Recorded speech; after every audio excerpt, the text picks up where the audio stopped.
Hey guys, இன்னைக்கு டே 8ஓட weightless channel தான் பார்க்க போகிறேன். இன்றைக்கி சாட்டர்டேனால ரஞ்சிதாக்கு வந்து ஆஃபீஸ் இருக்குது, எனக்கு லீவு. ஸோ வந்து பரபரப்பாக லஞ்ச் ரெடி பண்ணிகிட்ருக்கேன். மணி 6 ஆகிடுச்சு, லேட்டாக தான் எழுந்தேன். ஸோ வந்து இன்றைக்கி வெயிட் வந்து 63.40 kg இருக்கேன். No changes. நான் அதை கேப்சர் பண்ண மறந்துட்டேன். ஸோ அதனால் நான் வாயில் சொல்லிட்டேன். இன்றைக்கி வந்து குடமிளகா சாதம் தான் செய்கிறேன். ஒரே ஒரு ஸ்பூன் மட்டும் எண்ணெய் ஊற்றி செஞ்சிட்ருக்கேன். தயிரும் போட்டாச்சு. ரொம்ப சாஃப்ட்டாக இருக்கும் ரைஸ். அவுட்புட் உங்களுக்கு காமிக்கிறேன். அவ்வளோதான், ரைஸ் செஞ்சாச்சு. எப்படி இருக்குது பாருங்கள். ரைஸ் உதிரியாகவும் இருக்குது, குலையும் இல்லை, செம்ம டேஸ்ட்டாக இருந்துச்சு. அவ்வளோதான், அவளுக்கு லஞ்ச் பேக் பண்ணிடலாம்.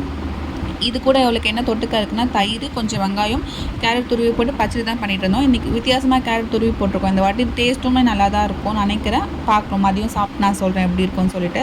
அவ்வளோதான், அவளுக்கு லஞ்ச் பாக்ஸ் பேக் பண்ணியாச்சு. நான் மார்னிங் வந்து அவளை அமுச்சிட்டு தண்ணி குடிச்சிட்டு ஒரு 1/2 hour கழிச்சு மார்னிங் பிரேக்ஃபாஸ்ட் எடுத்துக்கிறேன். ஒரே ஒரு சப்பாத்தி, கொஞ்சமாக பச்சை பயிறு, கொஞ்சம் காரக்குழம்பு. வந்து நான் காலை செஞ்ச ரைஸு, பருப்பு, கொஞ்சம் தயிர் பச்சடி எடுத்துக்கிறாச்சு. நைட் வந்து ஃப்ரூட்ஸோட முடிச்சிட்டேன். இன்றைக்கி வந்து நம்ம பூனை 1 மாதம் முன்னாடி கிடச்சிருந்ததா. ஸோ இன்றைக்கி தான் வந்து லாஸ்ட் டோசேஜ். ஸோ வந்து ஹாஸ்பிட்டலில் போயிட்டு ஊசி போட்டு தூங்க போயாச்சு.